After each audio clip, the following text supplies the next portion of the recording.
everyone. People are joining us step by step. Welcome. Welcome to our 6th episode of Thriving Thursdays, Multilingualism Matters. Yeah, let's give people some time to join us. And I say buona tarda, buenas tardes, bienvenidos. Welcome, everyone. Great, so I'll start with the introduction. So Multilingualism Matters, if you're new here, is a project designed by SIETAR Austria, the Society for Intercultural Education, Training and Research. My name is Karin and I'm the host of this expert talk series. If you want to find out more about SIETAR Austria and our projects, please visit our website, www.sietar.at. And also, please feel free to contact us if you have any questions or suggestions for our future talks. We agree that we can record this conversation, and so we'll make it available on YouTube later. So welcome, everyone, and let's start. This is probably going to be the most exciting talk ever. We even chose a great title, CSI Linguist. And I have now the pleasure to introduce our guest, Dr. Jordi Cicres. Dear Jordi, muchas gracias for accepting our invitation. Guten Tag, vielen Dank für die Einladung. Thank you. So, Jordi, you are a professor of Catalan and Spanish language at the University of Girona. Your research focuses on forensic linguistics, intercultural communication in cross-border cooperation, but also Catalan and Spanish as a second languages and language didactics. So I know you also work closely with the Thai network, and we had the joy to join one of your conferences, and you also hold a PhD in applied linguistics. You worked also as expert in the Forensic Linguistics Laboratory at Pompeu Fabra University and in SQ Linguistas Forenses Lab, I hope I pronounce it well, both in Barcelona. So my first question, of course, we want to know you better. We want to know your linguistic biography, so the languages that you know, that you speak, and what brought you to forensic linguistics. Where does your passion come from? Well, thank you for this introduction and thank you for having me. I started very young, wanted to study languages just because I loved literature, I loved reading, I loved writing, and I loved my language, my mother language, which is Catalan. So I decided to go to the university to study Catalan philology. Later, I studied also Spanish philology, so the language and literature of those languages.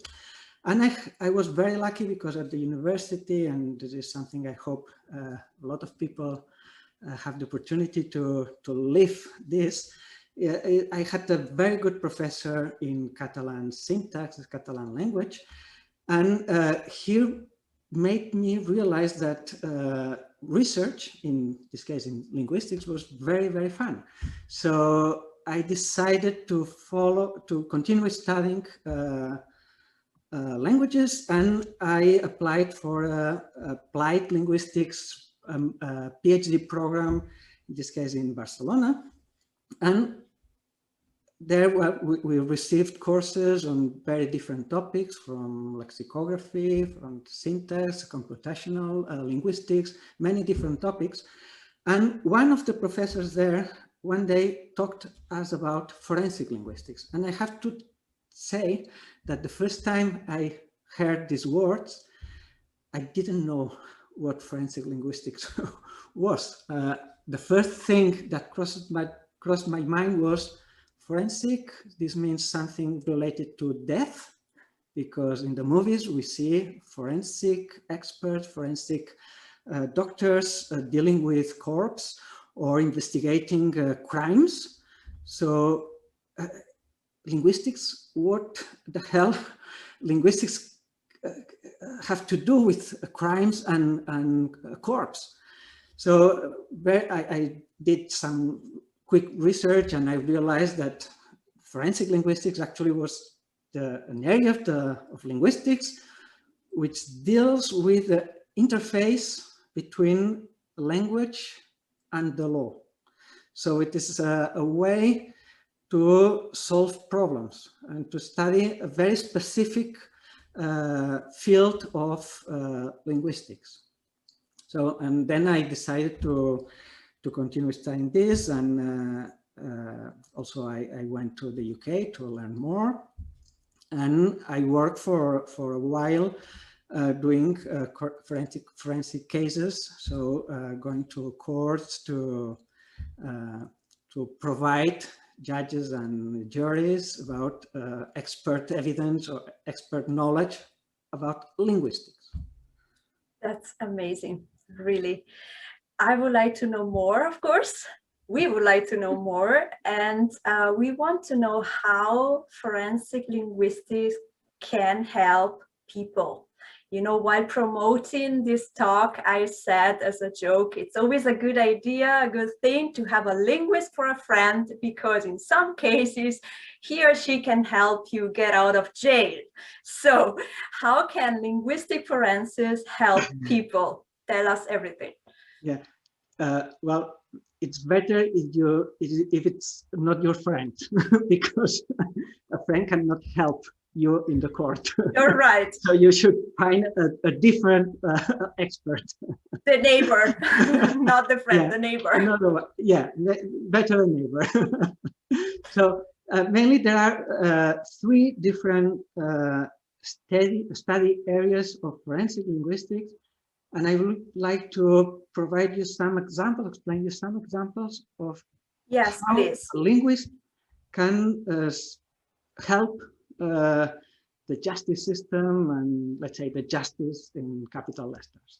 So the first area of the study is the analysis of the language of the law. So what does it mean? We all know probably that if you try to read a law, it is really hard to understand.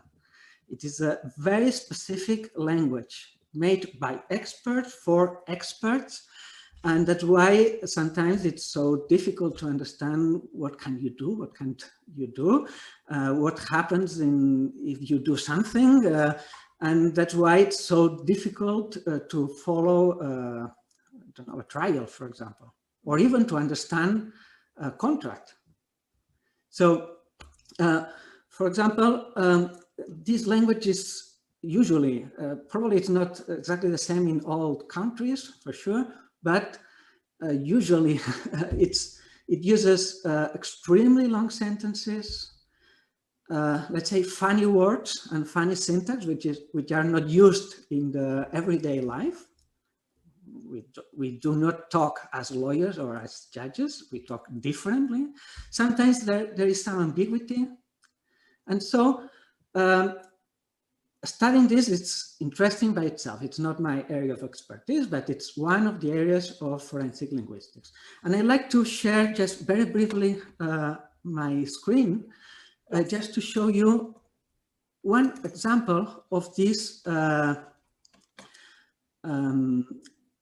plain English movement.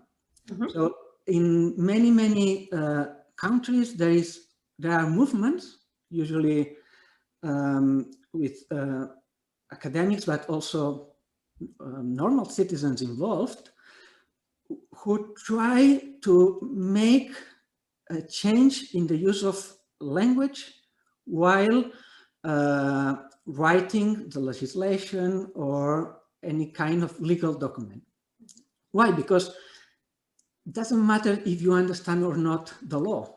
You have to follow the law. If not, you go to jail. But how can you ask people to follow something, to do something, if they don't understand what they have to do? So there are all these movements. The first one, I think it was the plain English movement, but I'm sure there is a plain German movement, plain Spanish movement. And they deal with something like this. For example, let's read this, this paragraph of the US Civil Administration Agencies. It says, no person has been authorized to give any information or make any representation other than those contained or incorporated by reference in this joint proxy statement prospectus, and if given or made, such information or representation must be not relied upon as having been authorized. I mean, I'm sure people understand this more or less. Maybe they have to read twice. Yes. But this is a bad text. It's hard to understand. And the ordinary people probably, it's really hard. So the plain English movement or plain German movement would try to change the way the law is written into an easier way. For example, this you should rely only on the information contained in this document or that we have referred to you. We have not authorized anyone to provide you with information that is different. Wow. What says in both paragraphs, the content is the same. The sentences are very different. So we can easily understand one and the other one is very difficult to understand. So this is one of the fields, one of the things forensic linguistics deal with. What is the second one, Jordi? Sorry? What is the second one? The second field of linguistic. You mentioned 5, right? No, 3. There are 3. The first one is this analysis of language of the law, but there are other aspects. For example, readers' comprehension of temporary restraining orders in, for example, domestic violence cases. So, for example, if you receive a restraining order, so you cannot contact another person, because if you do contact, you go to jail. Yes. Because in cases of domestic violence cases, for example, what does contact mean? You are told you cannot contact the other person. Okay, I guess everybody understands you cannot go home with the other person and try to speak to him or her. But can you send her or him a letter? Is this contact or not? Can you send her flowers? It is not a direct contact. You do not see her or him. You do not talk to him. You do not call him. You are just sending flowers. Or can you send flowers to, let's say, his or her sister? Just to ask for, I'm sorry, it's not going to happen again. Well, do people understand what contact means? Any of those things, you cannot do any of those things. If you do any of those things, probably you go to jail. But maybe you didn't know you could not send flowers to another person. Sure. So this is another example of how linguists can help, in this case, judges to write better and clearer restraining orders. Or, for example, another example, the language of credit card disclosures or insurance policies, any kind of administrative forms. And I have a very fun example here. This is a real case in the United States. This was an this is a portion of an insurance form. Yes. And you were asked, have you any impairments? And you had to say yes or no. Loss of sight or hearing, loss of arm or leg, are you crippled or deformed? If so, explain. So there was a client who said no to all of these things. And when this client got ill, so the insurance had to pay him the medical treatment, they refused. Why? Because they claimed that the client lied in this form. Because he said he had not an impairment and he was not crippled or deformed. But this person was fat. He suffered of obesity. Mm-hmm. Mm-hmm. So did he lie or not? Or not? Mm-hmm. According to the company, of course, he lied, and so they could save a lot of money for the medical treatment. But any of us would say no. I would say no to any of those questions. But I wear glasses. You wear glasses. Do you consider yourself? I do consider myself. I have an impairment? No. No, because the examples I have right after, are loss of arm or leg.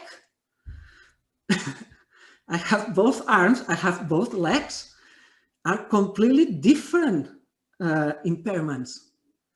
Of So course. it's interesting to deal with these things.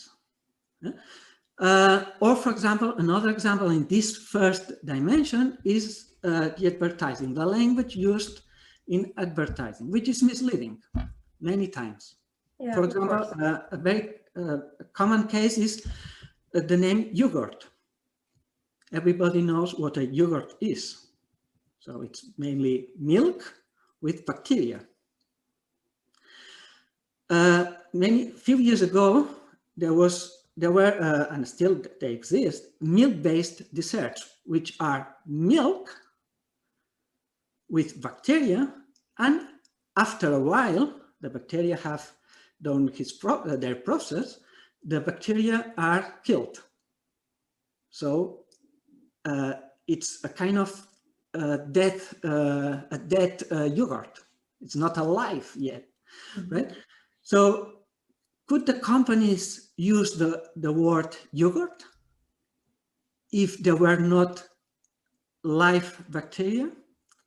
Well, this was a case in the courts, and the courts finally, at least in Spain, and the courts finally decided that a milk-based dessert with the bacteria dead cannot be called a yogurt. It's a different thing. Wow. So now they have to use different wording. They have to say, this is not a yogurt, this is a milk-based dessert. Or, for example, when you say, buy one and get one free, this is misleading because you are not getting anything free. Because if not, you would say, okay, give me the second one, which is the one which is free, and I don't want to buy the first. That's marketing. Yeah, the marketing is very misleading, but this is important because sometimes these cases go to court and the judge or the jury don't know. Okay, so they need expert, let's say, counseling, expert knowledge in order to decide. Okay, they have common sense, usually, judges, but not always. Exactly, yogurt or milk-based dessert, I mean, intuitively we would say, well, it's more or less the same. They taste exactly the same. Why to make the distinction? But this is something that sometimes is needed, right? So this is the first dimension, the first area of study. The second one is the study of the language of the court and the legal process. Oh my God. So there are people just analyzing, studying how witnesses speak, how judges speak, how police conduct interrogation. And this is crucial sometimes because police officers or lawyers know exactly how to use language to confuse a witness and sometimes make him or her say something it's not true. You can induce the witness to say what you want, not what really happened, right? Or, for example, courtroom interpreting or translation. If a witness or an accused person doesn't speak or doesn't speak well enough the language of the court, which everybody else is using, of course, he or she needs an interpreter. But it's very important that you have a really good interpreter. If not, they can use different words which could imply a completely different meaning. And people go to jail. So it's very, very important to be careful with that. Or just, if you want a last example, when there are cases involving a jury, the judge gives the jury instructions. So, for example, you cannot use, or we see in the movies, okay, beyond a reasonable doubt. What does it mean? It doesn't mean anything. I mean, everybody doubts. It is human. And what's the line between a reasonable doubt and an unreasonable doubt? What's reasonable? It's very difficult. So how, in this case, the UK judges instruct the members of the jury? Now they say something like, if after considering all the evidence, you are sure that the defendant is guilty, you must return a verdict of guilty. If you are not sure, your verdict must be not guilty. Right? So it's completely different. Reasonable doubt. I don't know. Are you sure? Well, this is something we use in our everyday conversations. Are you sure about that? And people know when they are sure or not sure, right? So this is the study of the language of the court and the legal process. And finally, the third dimension, the first area of study and application, and this is the one probably we see more in the movies, is providing linguistic evidence in court. For example, a speaker identification. You have recordings saying things, it doesn't matter. For example, you can hear someone saying things related to a crime, drug dealers. And the judge or the jury needs to know if this voice in the recordings is the same voice of the defendant or not. So this is a problem, a very specific problem. I don't know. I need someone to tell me. So this is the field I specialize, which is forensic phonetics. We would say technically forensic voice or forensic speech comparison more than speaker identification, because actually what we do is to compare voices and tell the judge or the jury, okay, I have compared all these voices, and I can tell you that the odds of the unknown voice, the voice including the words talking about a crime, for example, the odds of this part of the speech being produced by the defendant are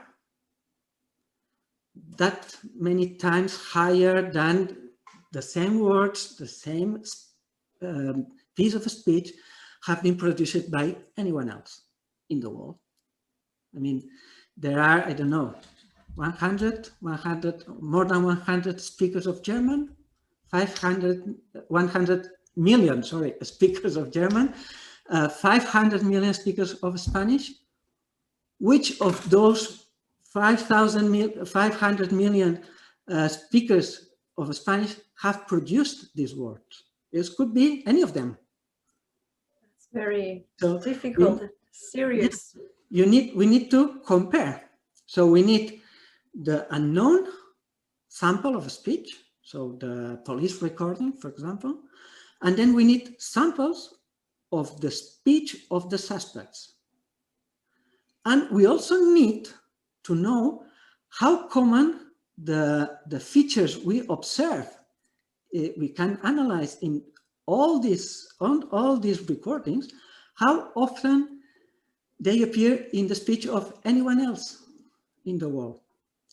So you need to compare from the point of view of acoustics, phonetics, acoustic phonetics, but also from the point of view of dialectology. For example, you need to identify exactly the origin, the geographical origin of the speakers, analyzing the use of the language they do. So this is one very common problem we have to solve. Of course, this is not easy at all. Fortunately, every day there are more people working with in this, and now there are pretty good algorithms which assist the linguist or the experts. So every time there is more automatization probably. Yeah. So okay. and we analyze things.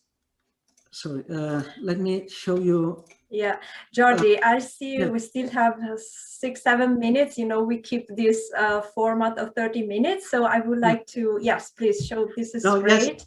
And maybe let me just remind the audience that if you have any question, now is the time to write your questions in the chat. Yes, Jordi, please. Now, here we can see, I showed. Oh, it's, yeah. We can see here a spectrum. This is a representation of the sound. So we can analyze all these marks, all these colors, and we can compare somehow the sounds visually, right? Visually, okay. Yeah, we also, if we don't have a sample of a speech, but a sample of written language, and we can compare, of course, also the language, the written language, the words. For example, this is a very famous case in the UK. This Jenny Nicol disappeared, and after she disappeared, she sent a series of TXT messages with the mobile phone. And in the left column, we can see the Jenny Nicol's historic messages, the messages she used to send to family, friends, etc. And in the right, we see the messages that were sent after she disappeared. And we can see in different colors, different ways to use language. For example, see you here, the third from the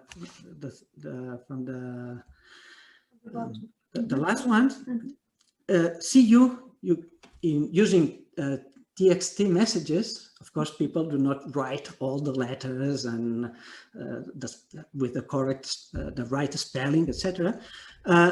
She used to use CU, the two letters, but the suspect text messages sent after she disappeared uses a different form, Sia, with phone with an F or PH, a sheet with an E or without the E. I'm not, ain't, I'm, I am, right? So there is a different pattern of the use of the language. So police could know that these messages were not sent by her, but by another person. In this case, it was proven later that were sent by her classmate, David Hodgson, and he was accused and was finally convicted for the murder.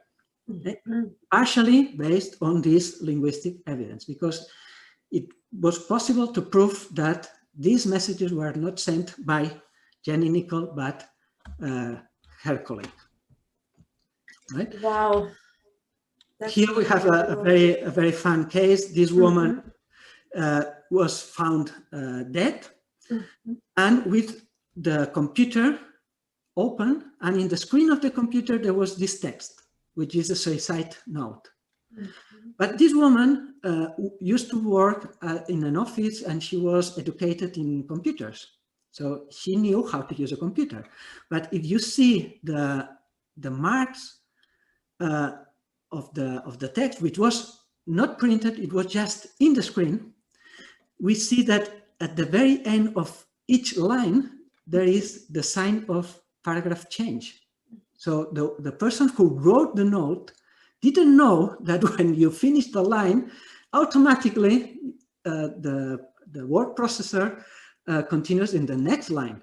So he, the writer of this text, who was not Tracy, was her husband, just wrote the text, and when he said, "Wow, I mean, at the end of the line," she pressed enter. So it was not possible. This was a real suicide note, right? Oh my God. Wow, that's really. Yeah. And also there are other, for example, other fields like the analysis of plagiarism. Oh, yes. To detect and to prove some text has plagiarized another text. And, wow. and these are mostly the best known areas of forensic linguistics. There are others, of course. Thank you very much, Jordi. This is really, it's exciting and scary at the same time.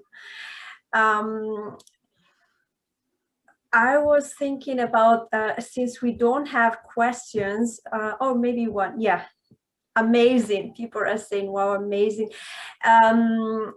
Jordi, can you briefly mention this famous case in Spain of Oscar Sanchez to close our conversation? I know we would need like much more time, but maybe you can just briefly show this example to say again how linguists can help. Yeah, sure. I have a picture here of this man, and this is Oscar Sanchez is the man on the right, and in the man on the left is a drug dealer. And Oscar Sanchez is a man who used to work in a town near Barcelona washing cars. And one day he was arrested by Spanish police, and he was accused of being a drug dealer in connection with the Italian mafia in Naples. So he was arrested.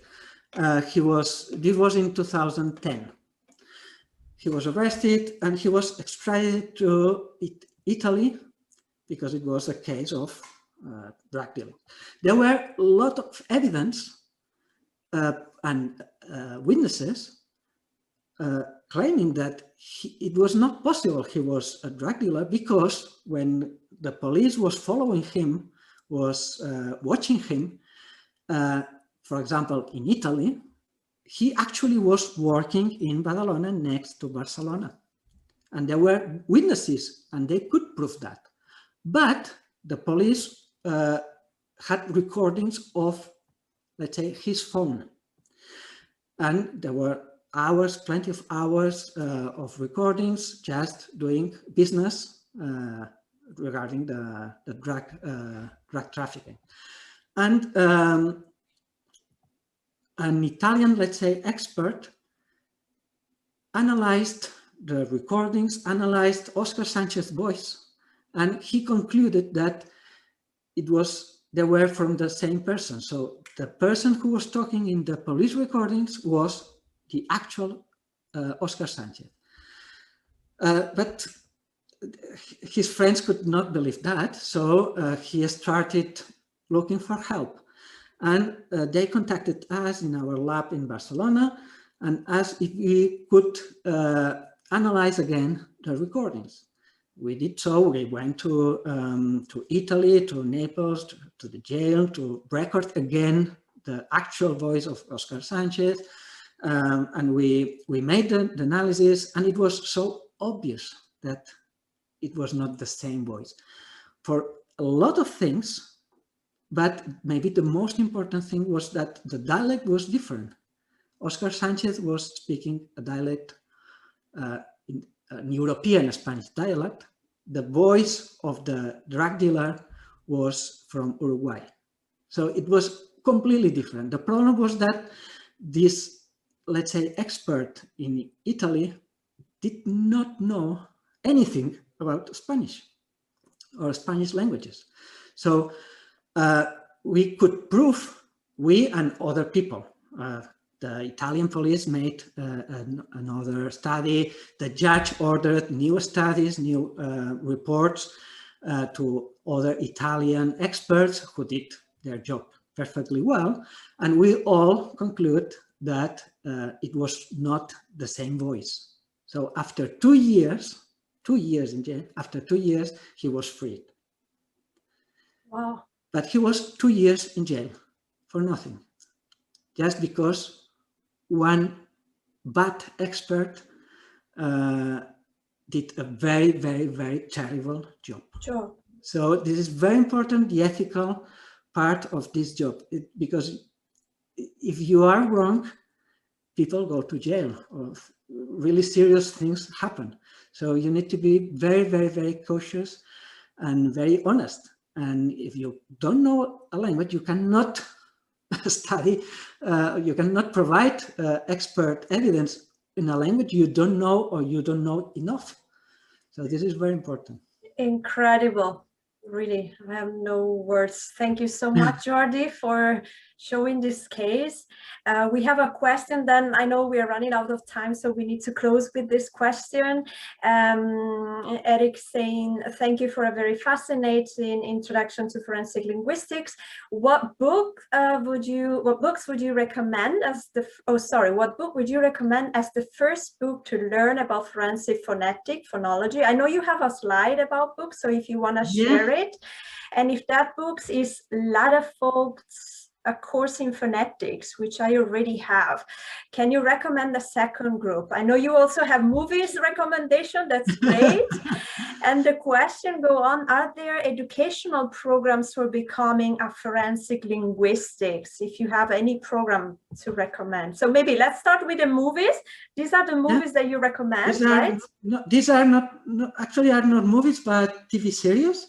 I would recommend start by Manhunt in November, which is probably the best known case involving forensic linguistics ever in the whole world. And that famous that Netflix made a series. And it is quite accurate. I mean, of course, all the TV series and movies, I mean, are very far from reality. But in this case, it's quite accurate. Also, there's a few episodes of CSI involving forensic linguistics cases and many other series. And if you want books, these are general books of forensic linguistics. But the question was only, I think, about... It was about phonetics, forensic phonetics and forensic phonology. And if that book is Ladderfolk, A Course in Phonetics. Yeah, A Course in Phonetics is necessary because if you want to become a forensic phonetist or a forensic linguist, you first need to be a good linguist or a good phonetist, and then specialize on the forensic part, which is mainly different techniques. So you need to learn all those techniques. But if you don't have the linguistic background, you cannot be a forensic linguist, of course. So the first step, linguistics, philology, translation even. But first linguistics, and then you add forensics. These are very good books about forensic linguistics in general. So they've written all the three dimensions of forensic linguistics. If he wanted only forensic phonetics, there is probably the best still is one from by Philip Rose, who is an Australian professor, and It's called forensic speaker identification, I think. Okay, what's the name again? Philip Rose, I think it's okay. Forensic speaker identification or forensic voice comparison. I can check in rest. Yeah, we'll check as well. Philip Rose, it is called exactly forensic speaker identification.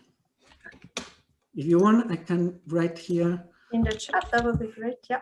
Philip. Meanwhile, let me say hello to Guatemala. Thank you so much for joining us. Yes, here's the book, Philip Rose, Forensic Speaker Identification. Thank you so much, Jordi. I'm really sorry that we need to close our conversation here. We are running out of time. I want to thank you so much. Where can we find you? Oh, sorry, education programs. Yeah. Education program. Okay, last information. Yeah, what's the best? Right. I guess probably you need to travel to the UK. Okay. Probably in Europe, the best place to study this is in the UK. You could go also for forensic phonetics to Australia. And in the UK, there are two very good programs. One at the University of Aston in Birmingham, which is for forensic linguistics in general. And another one at the University of York, specialized on forensic phonetics only. And from my point of view, these are the two best in the world. And I don't think there are many more, I'm afraid. Thank you so much, Jordi. Where can we find you? Can I share your email or? Yeah, sure, you can share my email. I put it in the chat, and if you can then share the slides with me, I will either send it to those who register or put it in our website, if that's okay for you. Yeah, sure. All right. Then I will say muchas gracias. Thank you so much. Arrivederci. See you next time. In 2 weeks, we have a talk with languages in Austria. So we changed the language, we changed the context. And Jordi, thank you so much for being with us and for this great talk about forensic linguistics. Thank you so much for having me.